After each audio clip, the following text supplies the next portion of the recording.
उत्तर भारत के एक छोटे से गांव सुखपुर में हर दिन सूरज की पहली किरण के साथ ही जीवन जाग उठता था।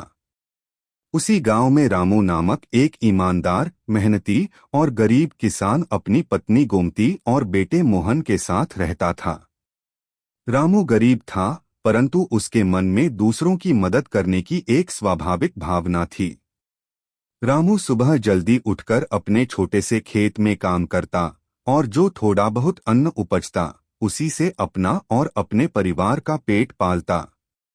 उसके खेत के पास एक आम का बड़ा सा पेड़ था जो बहुत सारे पक्षियों का घर था। रामू रोज उन पक्षियों को दाना पानी देता और वे भी चहचहाकर उसका स्वागत करते। एक बार बहुत कड़की का समय आया। कई दिनों से बारिश नहीं हुई थी, खेत सूख गए थे, फसलें मुरझा रही थीं। गांव में सूखा पड़ गया। रामू की हालत और भी खराब हो गई, लेकिन फिर भी उसने नेकी करना नहीं छोड़ा। इन्हीं दिनों एक दिन दोपहर के समय एक थकाहारा बूढ़ा व्यक्ति उसके दरवाजे पर आया। उसके कपड़े फटे हुए थे, चेहरा धूल से भरा हुआ था और वह बहुत भूखा लग रहा था।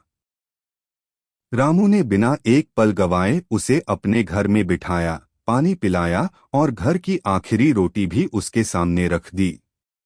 गोमती ने विरोध नहीं किया, क्योंकि वह भी जानती थी कि भूखे को खाना खिलाना सबसे बड़ी पूजा है।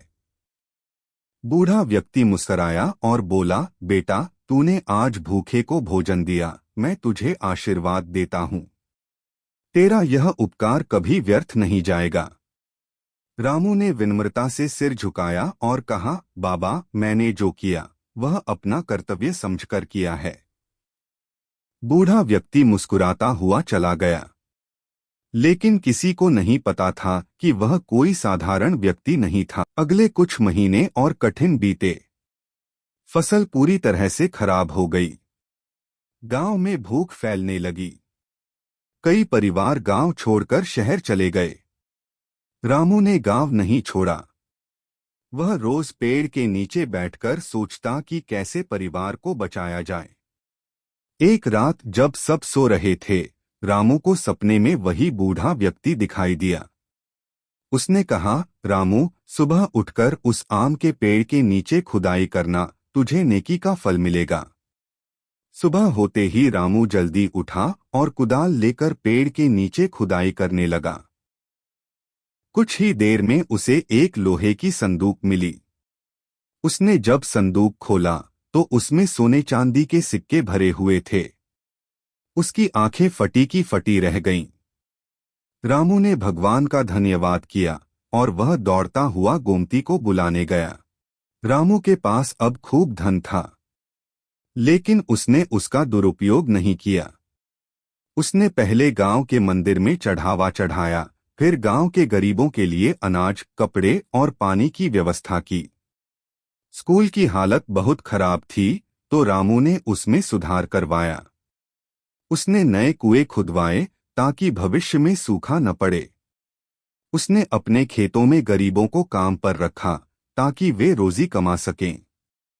धीरे धीरे पूरा गांव फिर से हरा भरा हो गया। गांव के लोग रामू को बहुत मानने लगे। बच्चे उसे रामू काका कहकर पुकारते थे और बूढ़े आशीर्वाद देते थे। लेकिन रामू ने कभी घमंड नहीं किया। वह हमेशा कहता, ये सब नेकी का फल है। एक दिन गांव में एक साहूकार आया जिसने वहां जमीन खरीदने की कोशिश की। उसने लोगों को लालच देना शुरू कर दिया, लेकिन रामू ने उसका विरोध किया और लोगों को समझाया कि अपने गांव की मिट्टी को पैसों के लिए मत बेचो। साहूकार नाराज होकर रामू को धमकाने लगा। एक रात उसने रामू के घर में आग लगाने की कोशिश की, लेकिन गांव वालों ने मिलकर रामू का घर बचा लिया। रामू ने पुलिस में रिपोर्ट नहीं की, बल्कि साहूकार को बुलाकर कहा, भाई, अगर तुम्हें जरूरत है तो मैं अपनी आमदनी से कुछ हिस्सा तुम्हें दे सकता हूँ, लेकिन दूसरों को धोखा मत दो। साहूकार रामू की नेकदिली से बहुत प्रभावित हुआ और गांव छोड़ गया। रामू का बेटा मोहन अब बड़ा हो गया था और पढ़ने के लिए शहर जाना चाहता था। रामू ने कहा, बेटा तू जा, लेकिन कभी नेकी का रास्ता मत छोड़ना। मोहन ने शहर जाकर कड़ी मेहनत की और एक बड़ा डॉक्टर बन गया। उसने अपने गांव में एक मुफ्त अस्पताल खोला और गरीबों का इलाज करने लगा।